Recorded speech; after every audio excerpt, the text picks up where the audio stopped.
अच्छा, कहते हैं कि आप एआईएमआईएम इसलिए छोड़े क्योंकि 2020 विधानसभा चुनाव में आपको मौका नहीं मिला, ऐसे यानी कि टिकट नहीं मिली, तो क्या ऐसा कुछ है? पिछले बार भी एक विधानसभा में 5-5, 6-6, 7-7 उम्मीदवार को खड़ा करके उनको परेशान और हरासमेंट करने का काम किया।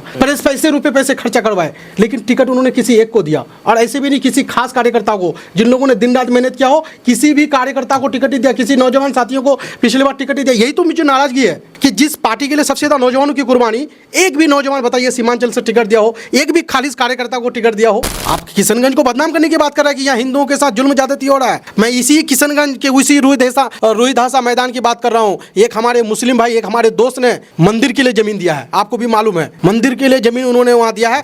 अब रही केस की बात, हमारे सांसद जो ना नौटंकी नहीं करते हैं, हमारे सांसद जी काम करने पे यकीन करते हैं।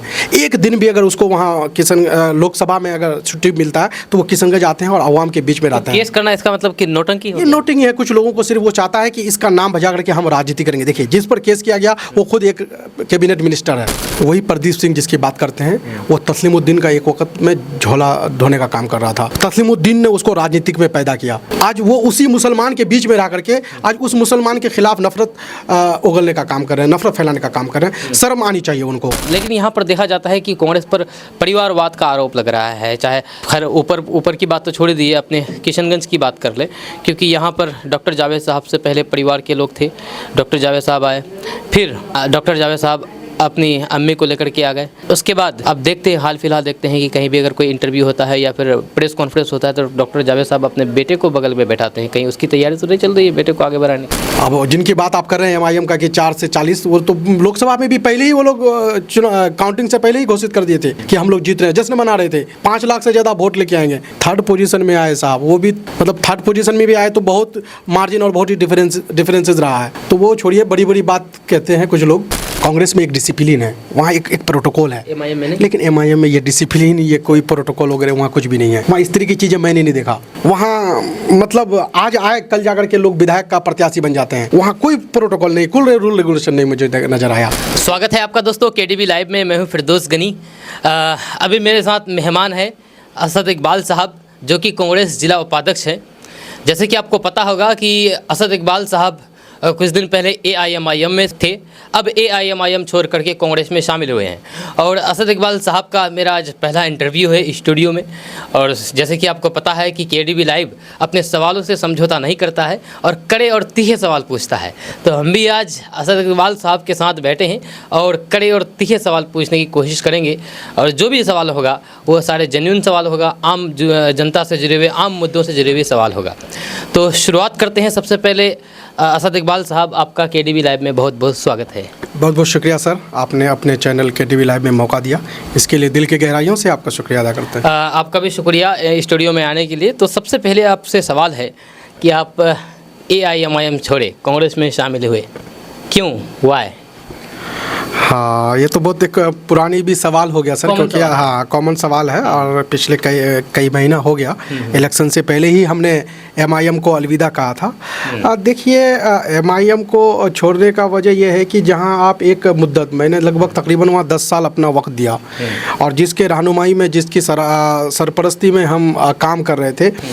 इवन कि उस वक्त एमआईएम पार्टी शुरुआत में आई थी और उस पार्टी को लेकर के हम लोग सीमांचल के किशनगंज के गाँव घर घर तक गए, उनकी मकबूलियत भी कायम हुआ अल्हम्दुलिल्लाह। आप 4-5 विधायक भी एमआईएम से जीते, बहुत अच्छा रहा। लेकिन जब वहाँ जो काम करने का तरीका है, जो शैली है वहाँ, जिसको हमने अपना बड़ा भाई माना, जिनके सरपरस्ती में हम काम कर रहे थे, उनको उनकी जो पॉलिटिकल राजनीतिक रणनीति जो है उनका, वो समझ में नहीं आया उनको। देखिए, हमारे 4 विधायक भी छोड़ के चले गए, उनको भी प्रदेश अध्यक्ष नहीं संभाल पाए। तो फिर वहाँ और जब वहाँ और भी देखे कि जब जिला अध्यक्ष बनाने की बात आई तो मतलब आनन फानन में ऐसे आदमी को जिला अध्यक्ष बनाया जिनको 2 शब्द भी ढंग से बोलना नहीं आता है। तो ऐसे लोगों की अध्यक्षता में हम जैसे लोग कैसे काम कर सकते हैं? और इससे पूर्व जो भी जिला अध्यक्ष थे उनको एक लंबा अनुभव था, बहुत अच्छा था, उनको ला करके मार्गदर्शन मंडली में ला के बैठा दिया, उनको शांत करा के रख दिया। तो ये सारी चीज़ें, कई वजूहात रही है वहाँ छोड़ने का। तो मेन आप जो बता रहे हैं, मेन इसका कारण वो जिला अध्यक्ष को लेकर के है क्या? नहीं, जिला अध्यक्ष नहीं, जो हमारे जिनके हम सरपरस्ती में, जिनकी क़यादत में, जिनको अपना बड़ा भाई, अपना रहनुमा रहनुमा मान करके काम कर रहे थे, उनको राजनीतिक अनुभव की कमी है, उनके अंदर नेतृत्व की क्षमता कम नज़र आया मुझे, क्योंकि हम लोग 10 साल रहे, एक लंबी वक्फा रहा और बहुत हद तक उनको समझने का मौका मिला। ये सारी चीज़ें हैं। एक चीज़ आपने अभी बताया कि एमआईएम का जो कार्यशैली है वो समझ में नहीं है, सही नहीं हुआ, तो एक चीज़ हमको भी ये समझ में नहीं आ रहा है कि एआईएमआईएम की कार्यशैली कैसे सही नहीं है, जबकि वो 5 विधायक सीमांचल से जीते हैं। अगर कार्यशैली सही नहीं होता तो कैसे विधायक जीत जाते हैं?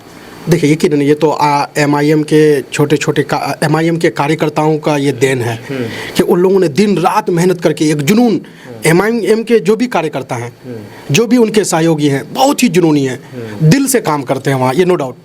हम लोग भी दिल से काफ़ी, मैं उस वक्त 2014 में जनाब अख्तर इमान साहब के साथ जुड़े थे और 2015 में एमआईएम पार्टी की यहाँ शुरुआत हुई थी। मैं एक नौजवान था, इतनी शौर नहीं थी, इतना समझ नहीं था, पूरी जोश और जुनून से लबरेज थे और पूरी पागलपन के साथ पार्टी की मकबूलियत को लेकर के, पार्टी की पहचान को लेकर के, पार्टी को यहाँ इस्टेब्लिश करने के लिए दिन रात हम लोग काफ़ी जद्दोजहद किए। ये एमआईएम के पार्टी के कार्यकर्ताओं का हुआ है, वो हमारे नेताओं का और लीडर का कोई उसमें देन नहीं है कि हमारे इसमें प्रदेश अध्यक्ष का बहुत बड़ा देन है, या और उनके साथ जो कुछ चुनिंदे कुछ लोग हैं जो सिर्फ पार्टी को बदनाम करने की, जो बदनाम करके आज जो पार्टी का ये बुरा हाल है, वो कुछ लोग हैं उनके साथ। हमारे तो नहीं है, प्रदेश अध्यक्ष जो हैं एमआईएम के, वो कुछ लोग उनको जो फैसला करते हैं, जो उनको बस गड्ढे में ले जाने का काम जो कर रहे हैं, और जो हम लोग जैसे वहाँ छोड़ने का जो मजबूरी है कुछ लोगों की वजह से वहाँ है, कुछ लोगों की वजह से है। कहीं अपना स्वार्थ तो नहीं ना? अपनी स्वार्थ नहीं है, अपनी स्वार्थ नहीं है। एमआईएम पार्टी के लिए दिल से काम किए थे। अपने स्वार्थ की वजह से देखिए, हर इंसान को अपनी स्वार्थ तो है, पॉलिटिकल जो भी राजनीति में होते हैं, यकीनन वो उनका अपना एक स्वार्थ होता है। लेकिन जहाँ 10 साल जिस पार्टी के लिए आप दिन रात मेहनत कीजिएगा, वहाँ तो एक दर्द, आज भी दर्द है। मैं उस पार्टी में नहीं हूँ अभी, मैं अभी कांग्रेस का जिला उपाध्यक्ष हूँ। मैं अपनी पार्टी के मकबूलियत के लिए, पार्टी के पहचान के लिए, पार्टी का संदेश को गाँव-गाँव तक पहुँचाने का काम कर रहा हूँ, और हमारे माननीय सांसद जी का जो भी काम है, उस काम को अवाम तक, जो भी योजना है उनको अवाम तक पहुँचाने का हम लोग पूरी ईमानदारी से काम कर रहे हैं। लेकिन वहाँ 10 साल रहे हैं। अब बताइए, जहाँ 10 साल तक आप काम कीजिएगा, अपनी मेहनत मुशक्कत कीजिएगा, तो वहाँ एक तो लगाव, एक जुड़ाव तो होगा। अगर वो पार्टी को अपनी आंखों के सामने आप गिरते हुए, डूबते हुए, ललखड़ाते हुए देख रहे हैं, तकलीफ तो जरूर होता है ना, तकलीफ तो होगी ही ना, तकलीफ तो होगी। सही। आप बताइए कि एक ऐसी पार्टी जो क़यादत की बात कर रहा है, हक मजलूमों को हक दिलाने की बात करता है, सीमांचल की तकदीर और तस्वीर बदलने की बात करता है, बेवाओं की आवाज़ बनने की बात करता है, और उस पार्टी का जिला अध्यक्ष नाकारा हो, इलिटरेट हो, अनपढ़ हो, इससे बड़ी दुर्भाग्य और क्या हो सकता है उस पार्टी के लिए? नहीं, आप जिसको नाकारा बता रहे हैं, तो प्रदेश अध्यक्ष कुछ तो उसके अंदर खूबी देखी होगी, कुछ तो गुण देखा होगा, तभी तो उसको जिला अध्यक्ष की कमान सौंपी है। आप ऐसे नाकारा कैसे बोल सकते हैं? नाकारा दैट मीन्स, आप बताइए ना, एक ऐसे जिनको सही दो चार शब्द बोलने नहीं आता है, एक पार्टी का जिला अध्यक्ष आप बना रहे हैं, इतना तो शौर उसके अंदर होनी चाहिए कि हम क्या बोल रहे हैं, क्या नहीं बोलना चाहिए हमें। तो कहीं ये तो नहीं कि 10 साल आप जब सीमांचल में, किशनगंज में एआईएमआईएम पार्टी की यहाँ पर स्थापना कह लीजिए कि यहाँ पर आई एआईएमआईएम पार्टी, और उसके उस शुरुआत से ही आप इसमें लगे हुए हैं और हाल फिलहाल एमआईएम को छोड़े हैं। 10 साल में जो भी आप मेहनत की, उस मेहनत का फल आपको नहीं मिला, कहीं इस वजह से तो नहीं है? नहीं, ऐसी कोई बात नहीं है, ऐसी कोई बात नहीं। खाली मैं ही नहीं, हमारे कई साथी इससे नाराज़ होकर, इससे आक्रोशित होकर उस पार्टी को छोड़े हैं। आप भी जानते हैं, हमारे कई साथी हैं। इवन कि मुझ पर कुछ साथियों को कांग्रेस में लाने का इल्ज़ाम भी मुझ पर है, जैसे हमारे बड़े भाई संतोष कुमार चौधरी जी हैं, नफीस हैदर साहब हैं टेरागा से। मुझ पर आरोप भी है कि मैं इन लोगों को लेकर के कांग्रेस में भी वही आरोप लगाने वाले थे कि कैसे आप, मतलब कि आप तो खुद तो गए ही, साथ ही साथ और दो को साथ में ले गए, संतोष कुमार चौधरी साहब हो गए, नफीस साहब हो गए। बिल्कुल, मैं देखिए, मैं नफीस हैदर साहब और संतोश कुमार चौधरी जी, क्योंकि हम लोग बहुत पिछले कई सालों से हम लोगों के बीच में काफ़ी बॉन्डिंग रही है, मैं उन लोगों के अंदर जो क्षमता है, उन लोगों के अंदर जो पोटेंशियल है, जो एनर्जी है, वो एमआईएम में उनका वो एनर्जी का यूज़, उसका खपत नहीं होता था। तो मैंने कहा कि भाई, आप जहाँ हो, आपके जो अंदर जो क्रिएटिविटी है, जो आपके अंदर क्षमता है, जो आपकी सलाहियत है, वो वहाँ इस्तेमाल होने वाली नहीं है। क्योंकि वहाँ जिस तरह से वो लोग पार्टी को चला रहे हैं, कुछ ही लोगों तक महदूद है वो पार्टी, वहाँ आप कि बेहतर मुस्तकबिल भी नहीं है, ना आप अपना 100% वहाँ बेहतर दे सकते हैं। इसलिए ऐसी जगह में रहने से बेहतर है कि अच्छी जगह की तलाश की जाए। तो फिर हम लोगों ने इलेक्शन से पहले कांग्रेस का दामन थामा और कांग्रेस के लिए आज मतलब। इलेक्शन से पहले आप कांग्रेस का दामन थामे और बाकी 10 साल तक एआईएमआईएम में रहे, तो एआईएमआईएम में रह करके आपको क्या एक्सपीरियंस मिला, और बाकी अभी कांग्रेस में है, इनमें रह करके आपको क्या एक्सपीरियंस मिला, दोनों में क्या फ़र्क है? दोनों पार्टी में अगर आप फ़र्क देखना चाहे तो क्या फ़र्क है? देखिए, कांग्रेस एक बहुत बड़ी पार्टी है, वो एक नेशनल लेवल की पार्टी है। दोनों में कंपेयर के बारे में बात कर और रहे हैं। वहाँ एक डिसिप्लिन है। कांग्रेस में एक डिसिप्लिन है, वहाँ एक प्रोटोकॉल है। एमआईएम में नहीं? लेकिन एमआईएम में ये डिसिप्लिन, ये कोई प्रोटोकॉल वगैरह वहाँ कुछ भी नहीं है। वहाँ इस तरह की चीज़ें मैंने नहीं देखा। वहाँ मतलब आज आए कल जाकर के लोग विधायक का प्रत्याशी बन जाते हैं। वहाँ कोई प्रोटोकॉल नहीं, कोई रूल रेगुलेशन नहीं मुझे नज़र आया। यहाँ जो लोग 10 साल 5 साल 7 साल से जो पार्टी का फाउंडर मेंबर बन के इस पार्टी के लिए मेहनत कर रहे हैं, वहाँ लोग पार्टी को लाके जोड़ रहे हैं, दूसरे दिन से विधायक प्रत्याशी बन जाते हैं। मैंने वहाँ देखा ये चीज़ें। अच्छा, कहते हैं कि आप एआईएमआईएम इसलिए छोड़े क्योंकि 2020 विधानसभा चुनाव में आपको मौका नहीं मिला, ऐसे यानी कि टिकट नहीं मिली, तो क्या ऐसा कुछ है? देखिए, अगर 2020 में हम विधानसभा का क्योंकि आप भी तैयारी कर रहे थे। बिल्कुल, मैंने यकीनन बहुत ही मजबूती के साथ ठाकुर विधानसभा में अपनी तैयारी किया था और काफ़ी दिन रात मेहनत किया था। हमारे काफ़ी लोगों को हमने वहाँ, हमारे चहेते भी हैं, हम लोगों की प्यार मोहब्बत भी हमें बहुत मिला ठाकुर विधानसभा से, आज भी है, आज भी बहुत मिल रहा है। लेकिन मैं कह रहा 2020 में अगर मुझे पार्टी से अगर मैं नाराज़ होता तो मैं यकीनन पार्टी छोड़ देता 2020 में ही। मैंने 2020 में भी पार्टी नहीं छोड़ा। उसके बाद आगे चल कर के 4 विधायक को संभाल नहीं पाए हमारे प्रदेश अध्यक्ष, उस वक्त वो लोग चले गए। उस वक्त भी हम पार्टी को नहीं छोड़े, पार्टी के बुरे वक्त, उस वक्त बुरे वक्त था, उस वक्त भी पार्टी के साथ खड़ा रहा। लोकसभा इलेक्शन से पहले मैंने पार्टी को छोड़ा क्योंकि हम वहाँ जो अपनी देख रहे हैं, हम अपनी बेहतर मुस्तकबिल वहाँ नहीं देख पा रहे हैं। हमको जो मेरे अंदर जो एनर्जी है, जो मेरे अंदर जो पोटेंशियल है, मैं वहाँ मेरी खपत नहीं हो रही थी। कभी मीटिंग नहीं, लोकसभा विधानसभा चुनाव के बाद लोकसभा तक कोई मीटिंग नहीं, कभी कोई मीटिंग में नहीं बुलाया गया, कुछ भी नहीं किया गया, कुछ होते ही नहीं, कोई तरीका ही नहीं था वहाँ, कोई सिस्टम ही नहीं था वहाँ। तो ऐसे सिस्टम पे रह करके फिर आप आगे नहीं बढ़ सकते हैं। और अपनी जो हम लोग चाह रहे थे कि सीमांचल में एक अलग राजनीति का बयार कायम करना चाह रहे थे, एक अलग सियासत का बाब का आगाज़ करना चाह रहे थे। यकीनन सीमांचल के साथ जो सरकारें नाइंसाफ़ी कर रही है, हम लोग सोच रहे थे कि ये पार्टी आएगी, लेकिन जब इन लोगों के अंदर में जाके जब बैठा, इन लोगों को जब नज़दीकी से जानने का मौका मिला, ये लोग भी उन्हीं लोगों के साथ मिले हुए थे। ऐसा कुछ नया इन लोगों के पास भी नहीं था। आप देख सकते हैं कि उस वक्त भी अगर जब टिकट देने का काम किया तो उसमें क्या नयापन था। इन्हीं लोगों के साथ मिले हुए थे मुराद और जो रवायती पार्टियां जो इस तरह से कर रही है सीमांचल को ठगने के साथ, जैसे कांग्रेस आरजेडी, ऐसा कुछ। देखिए एक हम लोगों को उस वक्त, मैं नौजवान था, एक मतलब नई खून, एक अलग सोच के साथ कि सही में शायद ये पार्टियां हम लोगों के साथ यहाँ नाइंसाफ़ी करने का, लेकिन यहाँ अंदर से जो देखा कि इनका फ़ायदा कोई और ले रहे हैं, हम लोग की मेहनत कर रहे हैं लेकिन इसका मलाई कोई और खा रहा है। आज हमारी मुल्क हिंदुस्तान का जो एक गंगा जमनी तहजीब है, ये अलग अलग कौम, अलग अलग धर्म, जात, मजहब, कम्युनिटी के लोग मिल कर के यहाँ आते हैं। लेकिन यहाँ अभी मुल्क मौजूदा जो हमारे देश का हालात है, जो बीजेपी गठबंधन की सरकार है, आज हमारे देश को मतलब लड़ा करके रखने का काम कर रहा है। देश को एकदम बुरे हाल में छोड़ करके रखे हैं माननीय प्रधानमंत्री जी।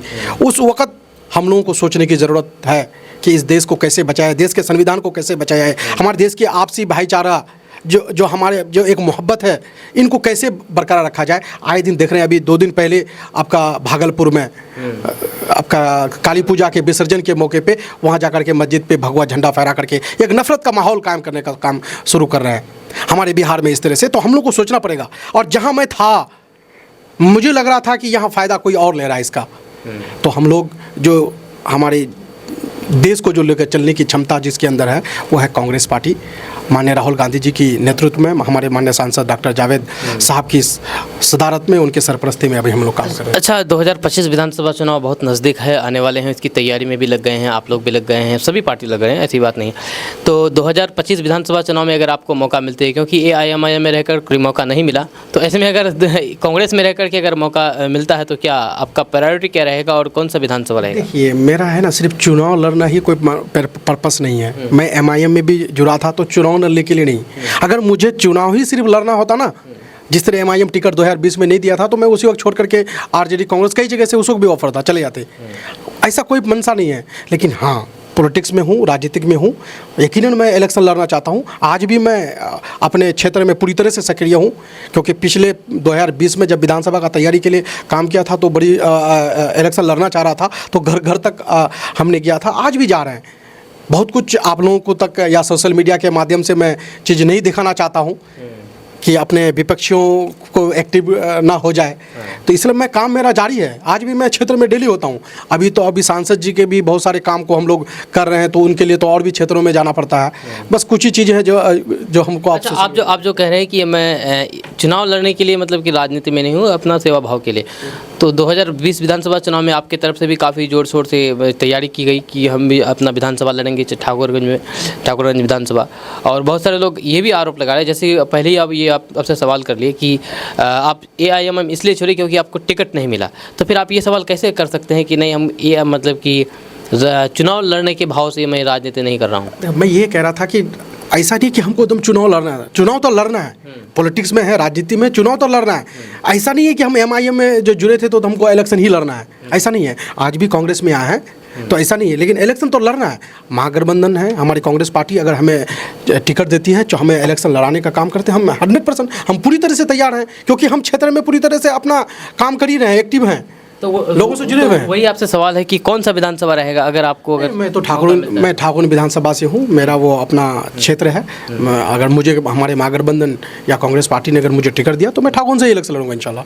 क्योंकि ठाकुरगंज से भी आपका महागठबंधन से ही अभी विधायक है। बिल्कुल विधायक है। तो फिर वहाँ से कैसे संभव हो पाएगा? देखिए अभी हम लोग गठबंधन में सरकार चल रही है, मैं हूँ जुड़े हुए, कभी भी तो मौका मिलेगा। हो सकता है 2025 में ही मौका मिल जाए, कुछ भी हो सकता है। राजनीति है, सियासत है, सियासत में कुछ भी मुमकिन है, नामुमकिन है कुछ भी नहीं है, कुछ भी हो सकता है। मैं अपनी तैयारी में लगा हुआ हूँ। अच्छा, अभी आप कांग्रेस में, इससे पहले AIMIM में थे, उससे पहले और कोई ऐसा पार्टी है जिससे आप जुड़े हुए थे कि ये आपका फर्स्ट पार्टी AIMIM? नहीं, कांग्रेस से ही पहले से जुड़े हुए थे। मौलाना असद साहब काश्मीर रहमतुल्लाह अलैह, उस वक्त से भी कांग्रेस में ही जुड़े हुए थे। उसके बाद MIM में थे, फिर मैं अपना पुराना घर कांग्रेस में आ गया। अच्छा। तो अब जैसे युवा अगर राजनीति में आया और उनको टिकट नहीं मिलती तो जाहिर सी बात है युवाओं का मनोबल टूटता है। ऐसे जितने भी विधानसभा है अपने किशनगंज लोकसभा के अंदर, सभी विधानसभा में कोई ऐसा युवा नहीं है जो अब तक विधायक हैं अभी मौजूदा समय में, ठीक है। तो ऐसे में आने वाले विधानसभा चुनाव में कांग्रेस पार्टी की तरफ से, महागठबंधन की तरफ से क्या ऐसा कोई प्रायोरिटी रहेगा कि युवाओं को तरजीह दिया जाए? देखिए, हमारे माननीय राहुल गांधी जी, उनका प्रायोरिटी है कि वो चाह रहे हैं कि नौजवानों को राजनीति में लाया जाए। लेकिन आज बताएं आपको, अभी पिछले अब बात कर रहे थे MIM की बात जो कर रहे थे, वहाँ जो सबसे ज़्यादा है ना कुर्बानी नौजवान साथियों का है। मैं आपके चैनल के माध्यम से मैं उन सभी नौजवान साथियों से कहना चाहता हूँ, यकीनन आप लोग अगर इस इंटरव्यू के बाद मुझे बहुत सारी गालियाँ देंगे, लेकिन नहीं, सोच समझ करके देखिए। पिछले बार आप ये पार्टी जो MIM इतनी मकबूलियत सीमांचल में हुआ, ये हमारे नौजवान साथियों आपकी वजह से हुआ। लेकिन एक भी नौजवान साथियों को टिकट देने का काम किया? पिछले बार भी एक विधानसभा में 5-5, 6-6, 7-7 उम्मीदवार को खड़ा करके उनको परेशान और हरासमेंट करने का काम किया। पैसे खर्चा करवाए, लेकिन टिकट उन्होंने किसी एक को दिया। और ऐसे भी नहीं किसी खास कार्यकर्ता को, जिन लोगों ने दिन रात मेहनत किया हो, किसी भी कार्यकर्ता को टिकट नहीं दिया, किसी नौजवान साथियों को पिछले बार टिकट नहीं दिया। यही तो मुझे नाराजगी है कि जिस पार्टी के लिए सबसे ज़्यादा नौजवानों की कुर्बानी, एक भी नौजवान बताइए सीमांचल से टिकट दिया हो, एक भी खालिज कार्यकर्ता को टिकट दिया हो। नाराजगी इसीलिए इस बार भी मैं कुछ मेरे इस बार भी देखिए आप, हर विधानसभा में 4, 5, 6 आदमी को दौड़ा रहा है, मुर्गा का लड़ाई लड़ा रहा है। मुझे तकलीफ होती है और हंसी भी आती है कि पिछले गलतियां 2020 में जो और सारे उम्मीदवारों के साथ, जैसे मैं भी एक भावी प्रत्याशी था, हम जैसे कई साथी हैं अलग अलग विधानसभा में, क्या उनके साथ सलूक हुआ? फिर भी हमारे कुछ चालाक साथी, बहुत ही सूझबूझ साथी, आज भी वो लोग फिर उन्हीं के बहकाव में कि जो जितना ज़्यादा क्या कहता है मेंबरशिप बनाएगा उनको टिकट देंगे, सर्वे होगा, सर्वे में जिसका नाम आएगा उसको टिकट देंगे। अभी एक विधानसभा में देखिए 4-5 आदमी विधायक का उम्मीदवार प्रत्याशी बन के घूम रहा है और दिन रात मेहनत कर रहा है। मेरे भाइयों, थोड़ा सा उन लोगों की चालाकी को समझो, मैं ये कहना चाहता हूँ। पिछले बार की 2020 की गलतियों तो देखिए, उन गलतियों से हम लोगों को सुधरना चाहिए। 2020 में AIMIM युवाओं को टिकट नहीं दिया, ये आरोप लगा रहे हैं आप।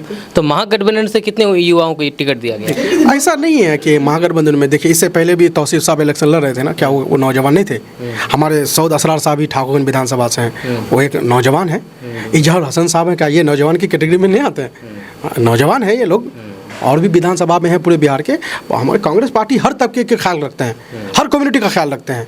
अच्छा, आज़ादी के बाद से आज तक 77वां साल चल रहा है आज़ादी का, तो इस 77वां साल में सबसे ज़्यादा किशनगंज में अगर किसी का राज रहा तो वो कांग्रेस का रहा, यानी कि कांग्रेस से सबसे ज़्यादा सांसद बने हैं। तो फिर भी किशनगंज सबसे ज़्यादा पिछड़ा क्यों है? किशनगंज मुसलमानों के लिए क्या किया है? ये सवाल का जवाब दीजिए। देखिए, कांग्रेस ने जब कांग्रेस यूपीए 2 की सरकार थी तो उन्होंने पूरे हिंदुस्तान के मुसलमानों का जब सर्वे हुआ, सच्चर कमेटी का जब रिपोर्ट आया, तो यकीनन मुसलमानों की हालात को बहुत बदतर और बहुत खस्ता हाल पाया गया। तो उसमें से कई अलीगढ़ मुस्लिम यूनिवर्सिटी के ब्रांच कई जहाँ जहाँ मुसलमानों की हालात खस्ता हाल है वहाँ खोलने का उन्होंने अज़्म किया। उसमें से एक किशनगंज भी हमारा एक सेंटर अलीगढ़ मुस्लिम यूनिवर्सिटी का ब्रांच, ठीक है, वो भी है। ऐसा नहीं है कि कांग्रेस में बहुत सारे काम किए, लेकिन हमारे 15 साल से हमारे यहाँ जदयू की सरकार है, जदयू बीजेपी गठबंधन, वो मतलब नीतीश कुमार जी की सरकार। बताइए नीतीश कुमार जी पिछले 15 साल से क्या कर रहे हैं? नीतीश कुमार जी की नैतिकता कहाँ चली गई? यकीनन उनका फर्स्ट पीरियड और सेकंड पीरियड लगभग ऑलमोस्ट बहुत अच्छा रहा, यकीनन मैं उसके कायल हूँ। उसके बाद देखिए क्या कर रहे हैं नीतीश कुमार जी, 15 साल से सरकार में है ना, कौन सा ये आपका यहाँ इंडस्ट्री खोल दिए, कौन सा यूनिवर्सिटीज़ खोल दिया, कौन सा मेडिकल हॉस्पिटल मतलब कॉलेज खोल दिया। बिहार की गवर्नमेंट किसकी है? सरकार। अगर कांग्रेस की सरकार एमएलए एमपी यहाँ होती है तो सेंटर में किसी और की सरकार होती है या फिर स्टेट में किसी और की सरकार होती है। तो लेकिन माननीय नीतीश कुमार की सरकार है ना बिहार में। आज बताइए, माननीय नीतीश कुमार जी का कहना था कि हम जीरो टॉलरेंस की सरकार चलाते हैं। देखिए, हमने आपसे सवाल पूछा कि कांग्रेस मुसलमानों के लिए क्या किए, तो फिर आप बताया कि आपके द्वारा बताया गया कि बिहार के मुख्यमंत्री नीतीश कुमार मुसलमानों के लिए क्या किया। तो बिहार के मुख्यमंत्री नीतीश कुमार अल्पसंख्यक आवासीय विद्यालय खोले, ये तो मुसलमानों के लिए खोला गया है ना। तो फिर कांग्रेस क्या किया मुसलमानों के लिए? ये अल्पसंख्यक के लिए खोला गया। यकीनन कांग्रेस का जो अगर मैं उनका काम को गिनाऊं तो सुबह से शाम हो जाएगा। 1947 में जब हमारा देश आज़ाद हुआ तब से लेके आज तक, जब देश आज़ाद हुआ था उस वक्त का पोजीशन क्या था, जब 2014 तक जब देश माननीय मनमोहन सिंह जी तक के काल तक का देखिए देश को कहाँ से कहाँ पहुँचाया, देश का जीडीपी कहाँ से कहाँ पहुँचा। बहुत सारी चीज़ें दिया है इस देश में, क्या नहीं दिया। कंप्यूटर का रेवोल्यूशन लाया, बैंकिंग में रेवोल्यूशन लेके आया, मनरेगा लेके आया, बहुत सारी चीज़ें कांग्रेस की। छोड़िए, कांग्रेस की अगर उपलब्धता को मैं गिनाऊं तो सुबह से लेके शाम हो जाएगा। यही किशनगंज का एएमयू का जो ब्रांच के लिए है ना फंड, ये कांग्रेस पार्टी ने ही दिया था। आज जो आप देखें एएमयू किशनगंज का जो सेंटर है, वो जो बड़ा बाउंड्री देख रहे हैं, ये कांग्रेस के वक्त में ही माननीय श्रीमती सोनिया गांधी साहिबा ने आकर के यहाँ अनाउंसमेंट किया था। उनमें से सिर्फ 10 करोड़ रुपया मिला, जिसकी वजह से वो बाउंड्री देख रहे हैं। ये कांग्रेस का ही देन है। लेकिन पूरे देश को उस हालात में लाने के देने के बावजूद भी माननीय मोदी जी इस देश के लिए क्या कर रहे हैं? कितने यूनिवर्सिटीज़ खोले, कितने मेडिकल कॉलेज खोले, कितने आपका इंडस्ट्रीज़ खोला, आप तो जानती हैं। चलिए वो बहुत बड़ी बात हो गई। किशनगंज सीमांचल में देखिए क्या क्या तरक्की है। अभी तो कहता है एनडीए की सरकार है, सेंट्रल में भी स्टेट में भी, उन लोगों का क्या उपलब्धता है? अच्छा, ये कहा जाता है, जैसे विपक्ष आरोप लगा रहे हैं कि मुसलमानों की आज जो स्थिति है, जो हालात है, चाहे शिक्षा के मामले पर हो या फिर आर्थिक स्थिति पर हो, इन सब का जिम्मेदार कांग्रेस है। क्या कहना चाहेंगे? देखिए, अभी विपक्ष कौन है? विपक्ष तो अभी खुद कांग्रेस है, अभी तो सरकार एनडीए की है। हम किशनगंज के विपक्ष के बारे में बात कर रहे हैं, एआईएमआईएम हो गया। जो लोग विपक्ष में हैं, जैसे यहाँ भी आपका बिहार में एनडीए की सरकार है, उसके जो सहयोगी लोग हैं वो लोग क्या कर रहे हैं किशनगंज के लिए? उनकी बिहार में सरकार है ना। एमआईएम की बात छोड़ दीजिए, वो लोग बोलते हैं कि 4 गए हैं तो हम 40 लाएंगे। वो तो इस बार खुद मुख्यमंत्री वो लोग खुद बना रहे हैं, तो उनकी बातें मत कीजिए। उनके बाकी जो जदयू बीजेपी के जो लोग नेता लोग हैं, उनकी सरकार है सेंटर में भी स्टेट में भी। आज एमयू को फंड नहीं मिल रहा है। क्यों आप लोग क्यों खामोश हैं? क्यों आज गिरिराज सिंह आकर के सीमांचल को बदनाम करके गया, सीमांचल के गंगा जमनी को दाग करके चला गया। सीमांचल की जो आपसी भाईचारगी है उसको उन्होंने मतलब उसको बिगाड़ने का काम किया, उसको नफरत फैला। सीमांचल का जो हमारा जो आईना है, सीमांचल का जो असली रूप है, उसको पूरी दुनिया में, पूरे देश में पटल पर एक अलग तरीके से रखने का काम किया। गिरिराज सिंह आए, कहाँ पर ये सब बातें हुई? आपका किशनगंज में। तो किशनगंज में एमपी किसका है? देखिए, एमपी हमारा यकीनन कांग्रेस का है। आपकी तरफ से कुछ कदम उठाया गया है? हमारे माननीय सांसद जी इनका काफ़ी एकदम पूरी घोर विरोध किए हैं, काफ़ी आक्रोशित होकर के उन्होंने अपना सारी चीज़ें रखी है। लेकिन माननीय मुख्यमंत्री जी नीतीश कुमार जी, आप कहाँ हैं? आपकी सरकार है, आपकी गठबंधन सरकार, आपके मंत्री है नीरज सिंह बबलू।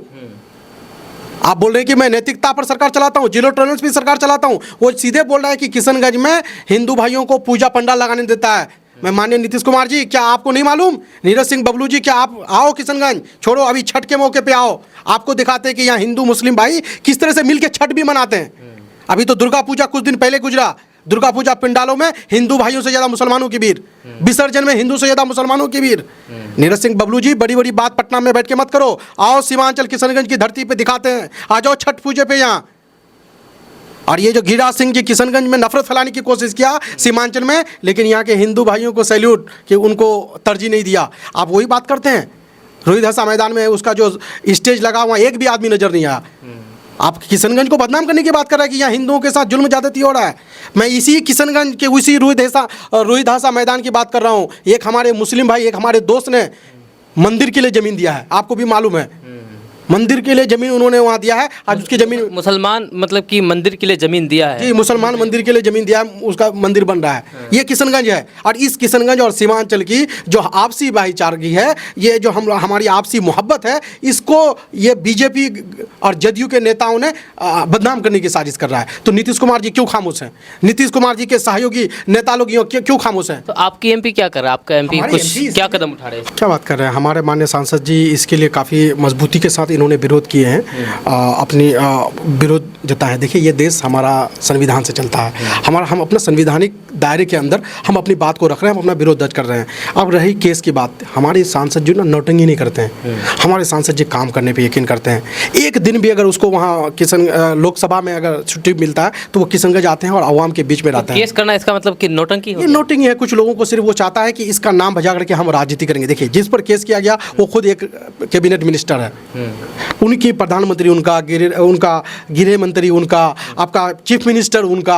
आप क्या कर सकते हैं साहब? कुछ लोगों को सिर्फ वोट लेना चाहता है, इसलिए ये सब नोटंगी कर रहे हैं। हम लोग क्या कहता है एफआईआर पर ये सब पर एतमाद नहीं कर रहे हैं। हम लोग आपका संवैधानिक तरीके से जो हमारा विरोध करने का जो हक है उसको हम लोग जाहिर करते हैं। और हमारे सांसद जी के बारे में बोल रहे थे कि वो क्या काम कर रहे हैं। हमारे सांसद जी का अगर काम आप जाकर के क्षेत्र में देखिए, किशनगंज के अलग अलग एरिया में, अलग अलग गांव में देखिए, अभी कम से कम दर्जनों अभी उन्होंने पुल और सड़क का शिलान्यास किया। कम से कम मेरे नज़र में है कि कम से कम 50 पुल और कम से कम 50 सड़कों का भी शिलान्यास होना बाकी है, क्योंकि उनको समय नहीं मिल पा रहा है, क्योंकि वो जेपीसी का मेंबर है।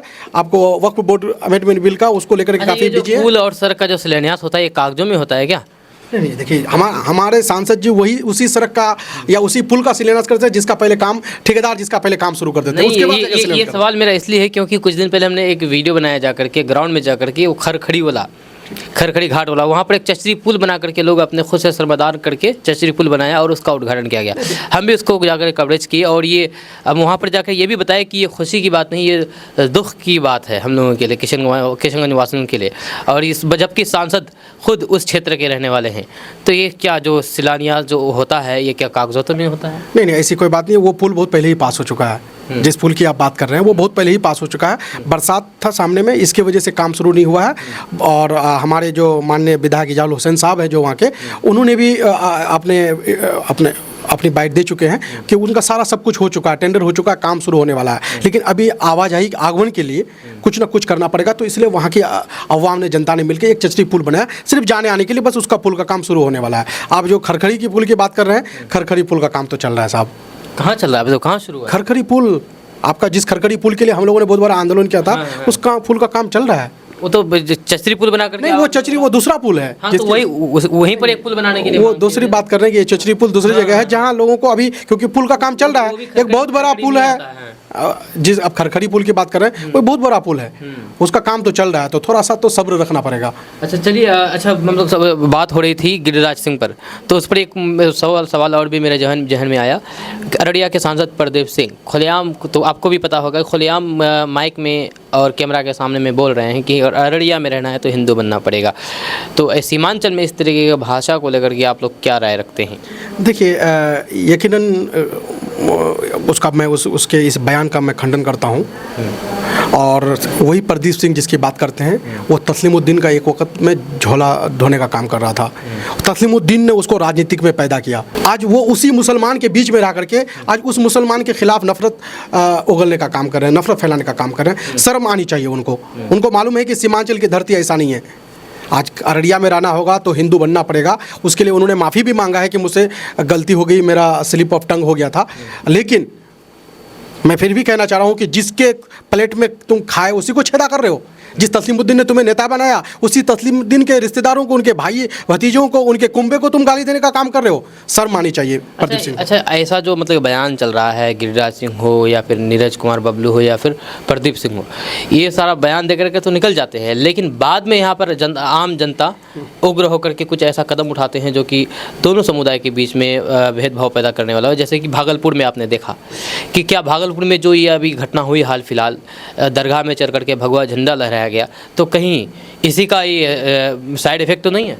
देखिए, यकीनन क्योंकि ये लोग बड़े नेता, पार्टी के बड़े नेता हैं, ये लोग अगर इस तरह की नफरत वाली गुफ्तगू करेगा, बात करेगा, तो यकीनन अवाम पर इसका बुरा असर पड़ता है। तो मुझे इसी बात की तो दुखद है कि माननीय मुख्यमंत्री नीतीश कुमार जी, आप क्या कर रहे हैं? आपके बिहार में जहां आप 15 साल से मुख्यमंत्री हैं, वहां आकर के इस तरह से नफरत फैलाने का काम कर रहा है, और उसका बुरा असर अभी भागलपुर में हुआ।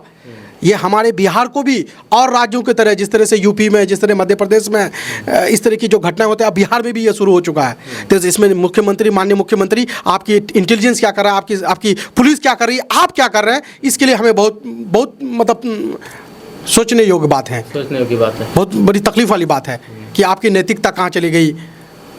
अच्छा, अब अपने आप विधानसभा में आ जाते हैं आपकी, कि 2025 विधानसभा चुनाव में चुनाव बहुत नज़दीक है, बहुत करीब है, तो ऐसे में आपका क्या तैयारी चल रहा है आपकी तरफ से? पार्टी कांग्रेस की तरफ से तो है ही है, बाकी आपके पर्सनल, आपकी तरफ से क्या तैयारी चल रही है? बिल्कुल, मेरी पर्सनल तैयारी चल रही है। मैं आवाम के बीच जा रहा हूँ और मैं अपना जो मेरा रणनीति है, मैं उस पर काम कर रहा हूँ।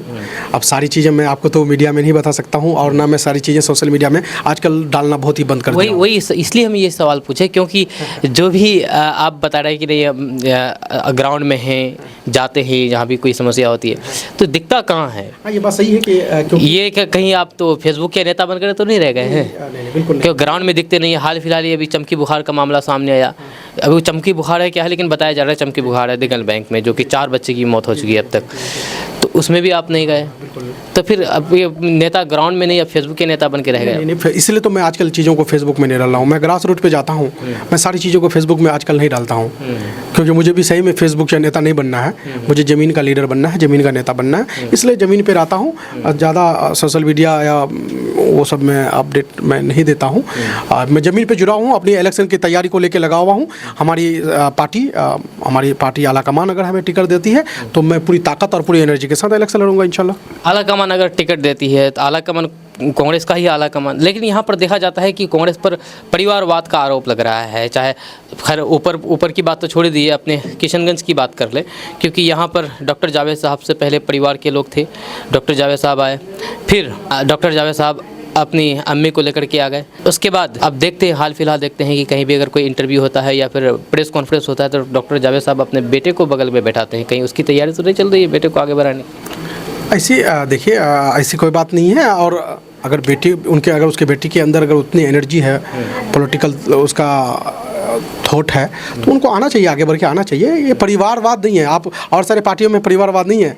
जितना मांझी जी इतना जो बोल रहे हैं, उनको देखिए, वो खुद हैं, उनका बेटा मंत्री है। और सारी पार्टियों में देखिए, आपका जो गिरिराज सिंह को भी देख लीजिए, आप जा कर के राजनाथ सिंह जी हैं, उनको देखिए, उनका बेटा। ये जो लोग लालछन लगाते हैं, वो लोग अपने दामन में गिरेबान को झांक करके नहीं देखते हैं। या और सारे भी पार्टियाँ और सारे भी पॉलिटिकल घराने हैं, जिसमें उनका भाई, उनका बाप, उनका बेटा राजनीतिक में एक्टिव है, एमएलए। आपने कहा कि अगर उनका काबिलियत होगी उनके अंदर तो आएंगे, तो क्या राजा का बेटा ही राजा बनेगा? क्या राजा उनको नहीं बन सकता, वो नहीं बन सकता है जिसके अंदर वो काबिलियत होगी? बिल्कुल, अगर राजा के बेटा के अंदर उतनी सलाहियत, उतनी काबिलियत है, पॉलिटिकल मतलब थॉट उसके अंदर स्ट्रॉन्ग है, तो पब्लिक के बीच में जाए, पब्लिक अगर उसको एक्सेप्ट करता है, तो यकीनन आना चाहिए उनको। पब्लिक यहाँ पर तो पार्टी को देखता है ना, पार्टी को देख कर ही ज़्यादातर मतलब कि हमारे सीमांचल के लोग वोट करते हैं। तो यहाँ पर पार्टी से किसी को भी आ जाए, किसी को भी टिकट दे दे, उसको यहाँ की जनता एक्सेप्ट कर लेगी? नहीं, देखिए, यहाँ ऐसा नहीं है सिर्फ पार्टी को ही, यकीनन कैंडिडेट को भी देखते हैं। पार्टी एग्जैक्टली देखा जाता है कि किन की सरकार बन रही है, कौन हमारे लिए, हमारे अधिकार, हमारे हक के लिए लड़ सकते हैं। ये सवाल इसलिए भी ज़रूरी है क्योंकि AIMIM यहाँ पर क़यादत की बात करते हैं, मुसलमानों को हिस्सेदारी की बात करते हैं, मुसलमानों को सियासत में हिस्सेदारी की बात करते हैं। तो फिर एक तौर पर AIMIM यहाँ पर मुसलमानों को हिस्सेदारी की बात करते हैं, ऊपर से वहाँ पर महागठबंधन परिवारवाद की तरफ जा रहे हैं, तो दोनों के बीच में आसमान जमीन। देखिए, परिवारवाद को पैदा कौन करता है? वो अवाम करते हैं, वोटर्स करते हैं, आम जनता करते हैं। क्योंकि अगर आप परिवारवाद का लालछन लगाते हैं कि कांग्रेस परिवारवाद को जन्म देती है, तो आखिर पब्लिक के बीच में उतनी तो मकबूलियत है, पब्लिक उसको पसंद करती है ना, चाहे पार्टी के नाम पे ही क्यों। आखिर क्यों करती है? पार्टी के नाम पे ही पब्लिक उनको पसंद क्यों करती है? देखिए, अभी ने हम लोगों ने देखा कि एक कोई ऑप्शन तो चाहिए पब्लिक को, एक ऑप्शन भी लिया, एक पार्टी आई क़यादत के नाम पे, इक़्तिदार के नाम पे, समाज को बदलेंगे बड़ी बड़ी बात कह करके आए। क्या किया, क्या किए? अभी है एक, उसके विधानसभा क्षेत्र जाइए, क्या बुरा हाल है। वो तो 4 तो चले गए ना, वो रहते तो तब तो विकास होता। एक है ना, एक है ना, उनके विधानसभा क्षेत्र का क्या हाल है। उनसे तो कम से कम उम्मीदें हैं कि आप बेहतर से बेहतर कीजिए। जो गए हैं वो लोग बोल रहे हैं कि एमआईएम में रह कर के तरजीह नहीं दिया जा रहा है, काम करने नहीं दिया जा रहा है। जो अभी एमआईएम में है तो उनको काम करने नहीं दिया जा रहा है। देखिए, आप जो कह रहे हैं कि 4 विधायक जो गए, जिनको एमआईएम में रह के उनका सुना नहीं जा रहा था, ऐसी कोई बात नहीं है। अगर एमआईएम, देखिए आज देखिए बैरिस्टर असदुद्दीन अवैसी साहब को देखिए, उनको भाव दे रहे हैं, पूरे चैनल्स उन पर नज़र बनाए रखे हुए हैं, काम वो भी कर रहे हैं। लेकिन ऐसा नहीं है, नेता काम करने वाला होनी चाहिए। लेकिन जिनके आप अधीन में हैं, जिनके आपके सरपरस्ती में काम कर रहे हैं, उनके अंदर काम कराने की क्षमता होनी चाहिए कि बाकी लोगों को लेके काम कैसे करें। यहाँ तो आम कार्यकर्ताओं को यहाँ नहीं कुछ समझा जा रहा था। तो वहाँ 4 विधायक हैं, उन लोगों के साथ भी सही नहीं हुआ होगा। लास्ट में वो लोग भी तब ये फैसला लिया है। एआईएमआईएम के बारे में इतनी सारी बातें हुई है, तो आप चूँकि एआईएमआईएम में आप 10 साल रहे, उनके कामकाज को देखा, तरीका को देखा कि कैसे यहाँ पर कामकाज होता है। और 2020 विधानसभा चुनाव में 5 विधायक भी जीते। तो 2025 में एआईएमआईएम आपकी नज़र में कितने सीट जीतने की संभावना है? क्योंकि यहाँ पर बताया गया कि 4 गए तो 24 आएंगे। देखिए, मैं तो महागठबंधन में हूँ। देखिए, महागठबंधन एक अच्छा खासा सीट लेके आएंगे और महागठबंधन पूरे बिहार में इस बार इंशाल्लाह सरकार बनाने जा रही है। और जो लोग बोलते हैं कि 4 गए 40 लाएंगे, तो इसका मतलब ये है कि वो खुद ही कह रहे हैं कि हम लोग तो उन लोग को तो मुख्यमंत्री घोषित कर दीजिए, वो लोग के पार्टी का मुख्यमंत्री एकदम घोषित कर दीजिए, जो ये बात कह रहे हैं कि 4 गए 40 लेके आएंगे। तो उनको और बाकी 24 और 40 से मुख्यमंत्री बन जाएगा। बिल्कुल वो बना लेंगे। उन लोग जब इतने बड़ी आंकड़ा लेके चलते हैं तो वो लोग बना सकते हैं। लेकिन महागठबंधन के अच्छा खासा सीट आएगा, सम्मानजनक सीट पूरे बिहार में मिलेगी और बिहार में महागठबंधन की सरकार इंशाल्लाह बनेगी इस बार। अब जिनकी बात आप कर रहे हैं एमआईएम का कि 4 से 40, वो तो लोकसभा में भी पहले ही वो लोग काउंटिंग से पहले ही घोषित कर दिए थे कि हम लोग जीत रहे हैं, जश्न मना रहे थे, 5 लाख से ज़्यादा वोट लेके आएंगे। 3rd पोजीशन में आए साहब, वो भी मतलब 3rd पोजीशन में भी आए तो बहुत मार्जिन और बहुत ही डिफरेंसेस रहा है। तो वो छोड़िए, बड़ी बड़ी बात कहते हैं कुछ लोग, लेकिन ज़मीन में कुछ और होता है। एक अंतिम सवाल ये है कि कांग्रेस की देश में हालात ख़राब है, क्योंकि जो भी चुनाव हो रहे हैं, सभी चुनाव में लगातार ज़्यादातर चुनाव में हार रहे हैं। चुनाव हार रहे हैं और बिहार में भी 4थे नंबर की पार्टी है। आप कांग्रेस ज्वाइन किए हैं, साथ ही साथ आप संतोष चौधरी भाई को भी ले आए और नफीस भाई को भी ले आए। तो आप अपना और बाकी अन्य साथियों का क्या भविष्य देखते हैं कांग्रेस में? नहीं, कांग्रेस में बहुत अच्छा भविष्य है इंशाल्लाह। देखिएगा, आगामी जो लोकसभा चुनाव होगा, इंशाल्लाह पूरे देश में कांग्रेस गठबंधन की सरकार बनेगी। सेंट्रल में कांग्रेस गठबंधन की सरकार बनेगी और इस बार बिहार में आगामी 2025 में विधानसभा चुनाव में हम लोग महागठबंधन की, यानी बिहार में इंडिया गठबंधन की सरकार बनेगी इंशाल्लाह। जब इंडिया गठबंधन किसके नेतृत्व में? ठीक है, वो हमारे जो बिहार में जो इंडिया गठबंधन है, वो लोग अपना नेतृत्व चुन लेते हैं कि मुझे किसके नेतृत्व में इलेक्शन लड़ना है। यही तो फ़र्क है और सारे पार्टियों में और कांग्रेस में या महागठबंधन में। यहाँ बहुत डिसिप्लिन और एक रूल और एक सिस्टम के तहत काम होता है यहाँ। और पूरे देश में यकीनन बीजेपी वालों ने पूरे देश का बंटाधार करके रखा है। देश का महंगाई में देखिए, देश में कितनी महंगाई है, इन सारी चीज़ों के ख़िलाफ़ जनता अब अपनी जागरूक हो चुके हैं। लेकिन उन लोगों ने ये नफ़रत फैला करके, कभी ईवीएम सेटिंग करके, ये करके वो करके अभी सरकार बना रही है। लेकिन याद रखिएगा, ज़्यादा दिन तक नहीं है। आगामी लोकसभा जो चुनाव होगा उसमें इंडिया गठबंधन यानी कांग्रेस के समर्थित पार्टियों की सरकार बनेगी। फिर हम लोग का इंशाल्लाह बहुत अच्छा होगा। चलिए, आपका बहुत बहुत शुक्रिया यहाँ पर आने के लिए। असद इकबाल साहब, कांग्रेस जिला उपाध्यक्ष किशनगंज। तो ये इस इंटरव्यू को यहाँ पर समाप्त कर देते हैं। हम दोनों के बीच में जो भी बातें हुई है, आप इसके बारे में क्या इत्तेफाक रखते हैं नीचे कमेंट बॉक्स में कमेंट करके ज़रूर बताइएगा। बहुत ही सभ्य तरीके से जहाँ कहा जाता है कि जो भी AIMIM के कार्यकर्ता है बहुत अच्छे हैं, तो इसलिए आप अपने अच्छाई का परिचय देते हुए नीचे कमेंट बॉक्स में कमेंट करके हम जवाब दे सकते हैं। एक बार मैं भी लास्ट में एक गुहार लगाना चाहता हूँ आप तमाम साथियों से कि प्लीज़ हम लोग आपसी भाईचारगी को मत तोड़िए। आप लोग इस तरह से गाली मत दीजिए, किसी चीज़ को है ना अंदर तक जाइए। जहाँ मैं 10 साल रहा हूँ, बताइए आप मेरे से बेहतर तो आप नहीं जानते होंगे। आप सच्चाइयों पे हम लोग काम कीजिए। आइए सब मिल करके सीमांचल को बदलना अगर यकीनन चाहते हैं तो यहाँ तालीम पे मजबूती से काम करना पड़ेगा, हर बच्चों को तालीम देना पड़ेगा। अगर सीमांचल की तकदीर और तस्वीर बदलना चाहते हैं, आइए सब मिल करके एक आज़म लेते हैं और सीमांचल को आगे बढ़ाते हैं और यहाँ तालीम का एक बयार चलाते हैं। बहुत बहुत शुक्रिया, धन्यवाद। हाँ, तो ये हम AIMIM के कार्यकर्ताओं के बारे में इसलिए बोल रहे थे क्योंकि किशनगंज में मुख्य विपक्षी अगर पार्टी देखा जाए तो मुख्य तौर पर AIMIM है, इसलिए AIMIM के कार्यकर्ताओं के बारे में बोल रहे थे कि आप लोग बिल्कुल सभ्य तरीके से अपना जवाब दीजिएगा, क्योंकि आप लोगों की गिनती बहुत ही अच्छे नेक इंसानों में होती है। मिलते हैं नेक्स्ट वीडियो के साथ। जय हिंद, जय भारत।